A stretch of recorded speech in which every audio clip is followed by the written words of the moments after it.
বন্ধুগণ, আল্লাহ রাব্বুল আলামিন বলেন, ওয়াকুলু কওলান সাদীদা, তোমরা সদা সত্য কথা বলো। সত্য কথা বলার চলটা তো আমাদের দেশ থেকে উইঠা হয়ে গেছে। যে বেশি মিথ্যা বলতে পারে তারই মূল্যায়ন করা হয়, ঠিক কিনা বলে? বিচার আচার যখন হয় আমাদের দেশে, সবচেয়ে বেশি মিথ্যা যে কইতে পারে হের বিচার ওই জিতে, ঠিক কিনা বলেন? আর দেখবেন আদালতে যায় যে বেশি সবচেয়ে মিথ্যা যে উকিলে কইতে পারে হের পক্ষে ওই রায় হয়। আর বর্তমানে সত্যের কোনো মূল্য নাই। রাসূলুল্লাহ সাল্লাল্লাহু আলাইহি ওয়াসাল্লাম বলেন, সত্যের এই মূল্য আছে। আল্লাহর রাসূল বলেন, আস-সিদকু ইউনজি ওয়াল কিযবু ইউহলিক, সত্য সত্যের বিজয় হয়, সত্য মানুষকে বিজয় এনে দেয়। আর ওয়াল কিযবু ইউহলিক, আর মিথ্যা মানুষকে ধ্বংস করে দেয়। আপনি দেখতেছেন মিথ্যা বলে আপনার বিজয় হয়ে গেছে, আসলে এটা আপনার কি নাই, বিজয় না।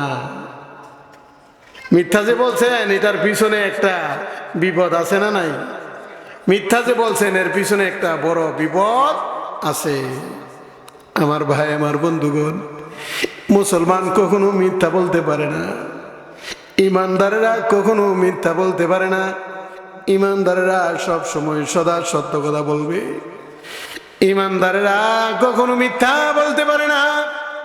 এক মুসলমান আরেক মুসলমানকে ধোঁকা দিতে পারে না। এক মুসলমান আরেক মুসলমানের গলা ধাক্কা ধরে তাকে গর্তের মধ্যে ফেলে দিতে পারে না।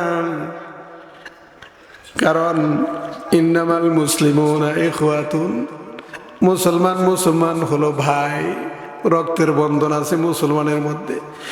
আল্লাহ নবী বলেন, আল মুসলিম আখুল মুসলিম, এক মুসলমান আর এক মুসলমানের ভাই, এক মুসলমান আর এক মুসলমানের ভাই। কিন্তু আমাদের মাঝে দেখা যায় ভাইয়ে ভাইয়ে দ্বন্দ্ব, ভাইয়ে ভাইয়ে কাটাকাটি, ভাইয়ে ভাইয়ে মারামারি, মুসলমানের ঝগড়া বিবাদ মারামারি। ওরে ভাই, ভালো হয়ে যাও, ইমানের পথে আসো, ইসলামের পথে আসো, সত্যের পথে আসো। সত্যের পথে আসলে তুমিও কামিয়াব হয়ে যাবে। সত্য কথার মাঝে মুক্তি আছে না নাই? আসেনি? আরেকটা ঘটনা মনে গেছে, কমো নাকি? হযরত ওমর রাদিয়াল্লাহু তাআলা আনহুর জামানার ঘটনা। আমার ভাই, আমার বন্ধুগণ, হযরত ওমর রাদিয়াল্লাহু তাআলা আনহুর জামানায় একজন লোক উট দিয়া সওয়ার হইয়া মদিনার পথে রওনা করছে, মদিনা যাবে। এখন তো গাড়ি আছে, প্লেন আছে, বিভিন্ন ধরনের হাই কোয়ালিটির গাড়ি আছে, রিক্সাও আছে, বাস আছে, যে কোনোভাবে ট্রেন আছে, যে কোনোভাবে যাওয়া যায়। কিন্তু আগের জমানায় মানুষ উটের উপর সাওয়ার হয়া, ঘোড়ার উপর সাওয়ার হয়া, গাধার উপর সাওয়ার হয়া এক দেশ থেকে আরেক দেশে যাইতো, পাড়ি দিত। হযরত উমরের জমানায় এক যুবক উটের উপর সাওয়ার হইয়া, তার একটা মাত্র উটনি ছিল, উটনির উপর সাওয়ার হইয়া মদিনার দিকে রওনা দিছে। মদিনায় যাবে, মদিনায় সফর করবে, ব্যবসায়িক কাজে অথবা যে কোনো কাজে, যে কোনোভাবে মদিনার দিকে রওনা দিছে। হযরত উমরের জমানায় মরু প্রান্তর দিয়া যাইতেছে। অনেক দূর যাওয়ার পরে গিয়ে দেখেন একটা খেজুরের বাগান। এই কড়া রৌদ্রের ভিতরে চলতে চলতে সে নিজেও ক্লান্ত হয়ে গেল, উটনিটাও ক্লান্ত হয়ে গেল। খেজুরের বাগান, বাগানের পাশে আর একটা বাগানে চারা গাছ লাগাইছে, চারা গাছ লাগাইছে, খেজুরের চারা। খেজুরের বাগানের পাশে তার উটনিটাকে খোঁটা দিয়া বাইদা, জিরি জিরি বাতাস বইছে। সে বলতেছে, আমি একটু ঘুমাই গাছের ছায়ার নিচে। অনেক লম্বা সফর, মদিনায় যাব, গাছের ছায়ার নিচে একটু ঘুমাই। উটটাও একটু যদি শান্তি পায়, একটু পানি টানি খাওয়ার পরে তারপরে আবার উট নিয়ে চলবো। লোকটা ঘুমাইছে, ঘুমানোর পর তার এই উটনি তার খোঁটা থেকে সুইটা ওই যে এক মালিক বাগানের পাশে চারা গাছ লাগাইছিল, চারা গাছ লাগানোর পরে উটনিটা ওই চারা গাছের জমিনের ভিতরে যাইয়া চারা গাছগুলা পায়রা নষ্ট করে লাইতেছে। কিছুক্ষণ পর এই জমিনের মালিক তাকে দেখা দৌড়ায় আসছে যে উটনিটা তো আমার জমিনটা নষ্ট করতেছে। আয়শা সে কি করছে, বৃদ্ধ মানুষ উটনিটাকে সরাইতে পারতেছে না, একটা পাথর দিয়ে আঘাত করছে। আঘাত করার পরে উটনির মাথায় পাথরের আঘাত লাগিয়া উটনিটা মারা গেছে। কিছুক্ষণ পর যুবক ঘুম থেকে উঠল, ঘুম থেকে ওইটা থেকে তার উটনিটা এখানে মৃত, উটনিটা মরে গেছে। যুবক ডাক দিয়ে বলো, কে রে? আমার উটনি মারছে, আমি অনেক লম্বা সফর করতেছি, আমার তো আর কোনো সামানা নাই, আমি কি দিয়া সফর করব, কিভাবে আমি মদিনায় যাইব? আমার উটনিটা মারলো কে? উটনিটা মারলো কে? তখন বৃদ্ধ লোকটা বলল, তোমার উটনি আমি মারছি। যুবক রাগ উঠে গেছে বেশি, এমন রাগ উঠছে, রাগ উঠা বৃদ্ধর সাথে তর্ক করতে করতে বৃদ্ধ বাবাজির গায়ে এমন জুড়ে এক কিল মারছে, কিলের চোটে বৃদ্ধ বাবাজি মারা গেছে। ইন্না লিল্লাহি ওয়া ইন্না ইলাইহি রাজিউন। আমার ভাইরা, এই মুরব্বিও মারা গেল। এখন মুরব্বির ছেলেরা দৌড়াইছে, খবর শুনে দৌড়াইছে, কে রে? আমাদের বাবার গায়ে হাত দিছে, বাবার মাথায় আঘাত করছে, তার জোরে কিল মারছে, অথবা একটা ঘুষি মারলো, অথবা পাথর দিয়ে আঘাত করলো, সেও মারা গেছে। যুবক এখন ইতস্তবোধ করতেছে, হায় হায়, আমি এটা কি করলাম, আমি এটা কি করলাম? সে না আমার উটনি মারছিল, কিন্তু আমি তো একজন মানুষ মেরে ফেললাম, এটা তো আমার জন্য ঠিক হয় না। ওই বৃদ্ধ বাবাজির ছেলেরা এসে যুবককে আটকে ধরলো, ডাক দিয়ে বলে, হে যুবক, তুমি কি আমার বাবাকে হত্যা করছো? যুবক ডাক দিয়ে বলে, আনা মুসলিম, আমি একজন মুসলমান, আমি সত্য কথা বলবো, এখানে মিথ্যার কোনো আশ্রয় নিব, মিথ্যার কোনো আশ্রয় নিব না, আমি ইমানদার, আমি ইমানদার, আমি পড়েছিলাম ইলাহা ইল্লাল্লাহু মুহাম্মাদুর রাসূলুল্লাহ। যুবক ডাক দিয়ে বলে, ভাই, হে ভাই, হ্যাঁ, আমি আপনার বাবারে মারছি। শুনেন, আমি ইচ্ছা করে মারি নাই, একটা কারণ আছে। আমি তো মদিনার দিকে সফর করতেছি, আমার উটনিটা এখানে রাইখা আমি কি করছিলাম, একটু ঘুমাইছিলাম, উটনিটা আপনাদের চারা গাছের একটু ক্ষতি করছে, কিন্তু মুরব্বি এসে আমার উটনিটা মেরে ফেলছে। আমার এমন রাগ উঠছে, আমি মদিনায় যাইব কি দিয়া? রাগের মাথায় আমি তাকে কিল দিছি, মারার জন্য কিল দেই নাই, কিন্তু উনি মরে গেছে, আমি কি করব? তখন তারা দুই ভাই বলল, না, তোমাকে ছাড়া যাবে না, এই বিচার আমিরুল মুমিনিন হযরত ওমরের কাছে দেওয়া হবে। ওমর যে বিচার করে, এই বিচারে আমরা মেনে নিতে রাজি আছি। হযরত ওমরের দরবারে গেল, এই লোকটাকে আটকে ধরে নিয়ে হযরত ওমরের দরবারে গেল। জুমার নামাজ আদায় করলো, যাইয়া মদিনার মসজিদে জুমার নামাজ আদায় করলো। পিছন থেকে একজন লোক দাঁড়ায় বলেন, আমিরুল মুমিনিন, ওগো আমিরুল মুমিনিন, এমন এমন ঘটনা। আমিরুল মুমিনিন হযরত ওমর বলেন, হ্যাঁ যুবক, তুমি দাঁড়াও, তুমি কি তাদের দুইজনের, এই দুই যুবকের পিতারে হত্যা করছো? লোকটা ডাক দিয়ে বলেন, আমিরুল মুমিনিন, আমি একজন মুসলমান, আমি কখনো মিথ্যার আশ্রয় গ্রহণ করব না, আমি কখনো মিথ্যা বলবো না। উমর গো, হ্যাঁ, আমি তাদের দুইজনের পিতারে হত্যা করেছি। হে আমিরুল মুমিনিন, তবে আমি ইচ্ছা কইরা হত্যা করি নাই। উমর, এমন এমন ঘটনা, আমার আর কোনো উটনি নাই, আমি এই উটনিটা দিয়া মাল আনা নেওয়া করি, বিভিন্ন জায়গা থেকে মাল টানা হেঁচড়া করি, আমি ব্যবসা করি, এটা থেকে আমার রিজিক আসে, এটা থেকে আমার ছেলে মেয়েরা রিজিক পায়। উমর গো, আমার উটনিটা উনি মেরে ফেলার পরে আমি রাগ সহ্য করতে পারি নাই, আমি হঠাৎ করে তাকে একটা কিল দিলাম, বেকুরে লেগে গেছে, মনে হয় সব জায়গায় লেগে গেছে, সে মারা গেছে। আমি ইচ্ছা করে তারে মারার জন্য কিল দেয় নাই। হযরত ওমর বলে, তুমি যেভাবে মারছো, আমার আদালতে তুমি খুনি বলে সাব্যস্ত হয়েছ। তুমি মারছো তো, তাহলে তুমি একজন খুনি। আমার ভাই, আমার বন্ধুগণ, হে আমার মাঝে চোর এলাকার ভাইরা,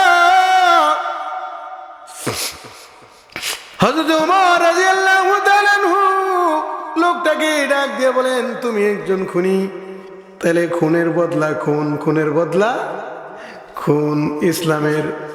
ইসলামের নির্দেশ হইল খুনের বদলা খুন। তুমি খুন করেছ, তোমাকে ফাঁসির কাস্টে ঝুলতে হবে। হে যুবক, শরীয়তের আইন, কোরআনের আইন হলো তোমাকেও ফাঁসি দেওয়া হবে।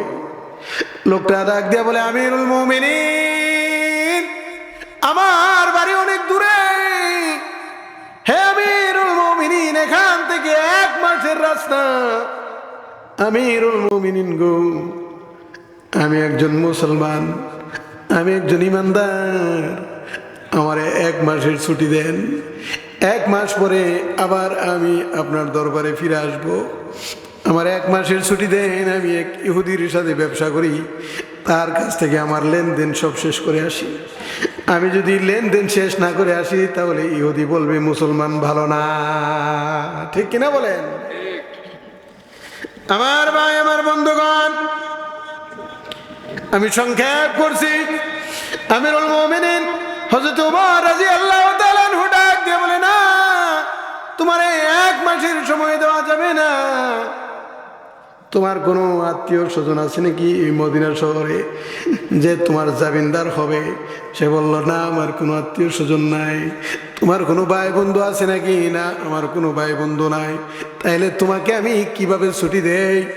তোমার জায়গায় অন্য কাউকে রাইখা যাও, তাইলে আমি তোমাকে ছুটি দিতে পারি। লোকটা ডাক দিয়ে বলে, ওমর, আমি মুসলমান, আমি পড়েছি লা ইলাহা ইল্লাল্লাহু মুহাম্মাদুর রাসূলুল্লাহ। এখানে আমার কোনো ভাই বন্ধু নাই, আমি কাকে আমার জায়গায় জমিনদার হিসেবে রেখে যাব? কোনো আত্মীয় স্বজন নাই, আমার তো আর কোনো উপায় নাই। তাই আমাকে মনে হয় ফাঁসির কাছে ঝুলতে হবে। আমার মায়ের কাছ থেকেও আমি মনে হয় বিদায় নিয়ে আসতে পারবো না। ওমর গো, আপনি যদি পারেন আমাকে একটু ছুটি দেন। এই লোকটার অনুনয় বিনয় দেখে হযরত আবু যর গিফারী রাদিয়াল্লাহু তাআলা আনহু মদিনার মসজিদে ছিলেন। উনি ডাক দিয়ে বলেন, ওমর, আমার এই মুসলমান ভাইয়ের জন্য আমি আবু যর গিফারী জমিনদার হয়ে গেলাম। সুবহানাল্লাহ। হযরত ওমর বলেন, হে আবু যর, আপনি বুঝা শুনে জমিন হইতেছেন নি? আপনি যে জামিন হইবেন বুঝা শূন্য হইতেছেননি। এই যুবক যদি 1 মাস পরে না আসে, তাহলে যুবকের জায়গায় আপনাকে ফাঁসি দেওয়া হবে। হযরত আবু যর গিফারী রাদিয়াল্লাহু তাআলা আনহু বলেন, ঠিক আছে, আমি মাইনা নিলাম। ছেলেটা যুবক কান্দে আর ডাক দিয়া বলে, আবু যর, ও আবু যর গিফারী, এমন কাজ নিজের আপন ভাইও কখনো করে না, আপনি এই কাজে কেন রাজি হইলেন? আমার ভাই, আমার বন্ধুগণ, যুবক ডাক দিয়ে বলে, আমিরুল মুমিনিন, আমাকে একটা রাঙ্গা ঘোড়া দেওয়া হোক, একটা রাঙ্গা ঘোড়া দেওয়া হোক। এই ঘোড়া দিয়ে আমি যাইব, আবার আসবো, বিদায় নিয়ে আসবো, ইহুদির সাথে আমি লেনদেন সমাধান করে আসবো। আমার বাইরে রাঙ্গা একটা ঘোড়া নিয়ে হযরত ওমরের অনুমতি নিয়ে চললেন যুবক। অনেক দিন লাগায় নিজের বাড়িতে গেলেন, মায়ের কাছ থেকে বিদায় নিলেন। মা গো, এমন এমন ঘটনা ঘটেছে, উমরের দরবারে আমাকে ফাঁসির কাস্টে ঝুলতে হবে, আমারে বিদায় দাও। আমি মিথ্যা বলি নাই, মিথ্যা বললে আমি বাঁচতে পারতাম। আল্লাহর রাসূল বলছেন, as-sidqu yunji wal kizbu yuhlik, সত্যের বিজয় হয় আর মিথ্যা মানুষকে ধ্বংস করে দেয়। আমার ভাই, আমার বন্ধুগণ, 1 মাস পার হয়ে গেল, লোকটা ইহুদির সাথে লেনদেন সমাধা করলেন। 1 মাস পরে আবার জুমার দিন উমর তারিখ দিয়েছিল, অমুক জুমার দিন তোমাকে জুমার নামাজের পরে হাজার হাজার মানুষের সামনে ফাঁসি দেওয়া হবে। লোকটা রওনা দিল উমরের দরবারে। এই দিক না, লোকটা এখনো আসে নাই, সময় হয়ে গেছে, ফাঁসির কাস্টে ঝুলতে হবে, ফাঁসির কাছে ঝুলতে হবে। হযরতে আবু যর গিফারিকে জুমার নামাজের পরে অপেক্ষা কইরা উমর ডাক দিয়া বলেন, আবু যর গিফারি, আল্লাহর নবীর সাহাবী, তাকে নিয়ে মঞ্চে চলো, তাকে ফাঁসির কাস্টে ঝুলায় দাও। হযরত আবু যর গিফারি রাদিয়াল্লাহু তাআলা আনহুকে নিয়ে ফাঁসির দড়ি গলাতে পরাবে। এই লোক এখনো আসে না, এখনো আসে না, এখনো আসে না। এমন সময় একটা লোক ডাক দিয়া বলে, আমিরুল মুমিনিন, এই যে দেখেন, উত্তর দিক দিয়া দেখেন, একটু তাকায়া কে জানি রাঙ্গা ঘোড়া দিয়া দৌড়ায়া দৌড়ায়া আসতেছে। আর এই যে নিজের গায়ের রুমাল উড়ায়া উড়ায়া কি যেন বলতে আছে আর ডাকতে আছে, আমিরুল মুমিনিন, আমার জায়গায় আবু যর গিফারিরে ফাঁসি দিবেন না? একটু তাকায় দেখেন, আমি আইসা পড়ছি। সুবহানাল্লাহ। হযরত ওমর তাকায় দেখে একটা যুবক রাঙ্গা ঘোড়ার উপর সওয়ার হয়ে দৌড়ে আসতেছে। যুবক মঞ্চের কাছে আইসা ডাক দিয়ে বললেন, আমিরুল মুমিনিন, আমাকে ফাঁসির কাস্টে ঝুলাই দেন, আবু যর গিফারিকে ঝুলাইবেন না। এমন সময় ফাঁসির কাস্টে যখন যুবক ঝুলবে, এই মুহূর্তে মৃত ব্যক্তির 2 ছেলে ডাক দিয়া বলে, আমিরুল মুমিনিন, আমাদের একটা কথা আছে। কি কথা তোমাদের? আমিরুল মুমিনিন গো, আমরা 2 ভাই, বাবা তো মারা গেছে, মারা গেছে, ঠিক আছে। যে লোক 1 মাস পরে আবার ফাঁসির কাস্টে ঝুলার জন্য ফিরে আসতে পারে, এই লোকটা কখনো ভালো মানুষ ছাড়া খারাপ লোক হইতে পারে না, ভালো মানুষ ছাড়া খারাপ লোক হইতে পারে না। আমাদের বাবা গেলে গেছে, আমরা তারে আমাদের চাচা বানায় নিলাম। সুবহানাল্লাহ। আমিরুল মুমিনিন কো, ঠিক আছে, তো ফাঁসির কাষ্ট থেকে সে মুক্তি পেয়ে গেছে। এজন্যই আল্লাহ তাআলা বলেন, ওয়াকুলু কওলান সাদীদা, হয় ইমানদারেরা, তোমরা সব সময় সত্য কথা বলো। রাসূলুল্লাহ সাল্লাল্লাহু আলাইহি ওয়াসাল্লাম বলেন, as-sidqu yunji wal kizbu yuhlik, যে সত্য বলে তার বিজয় হয়, আর যে মিথ্যা বলে সে ধ্বংস হয়।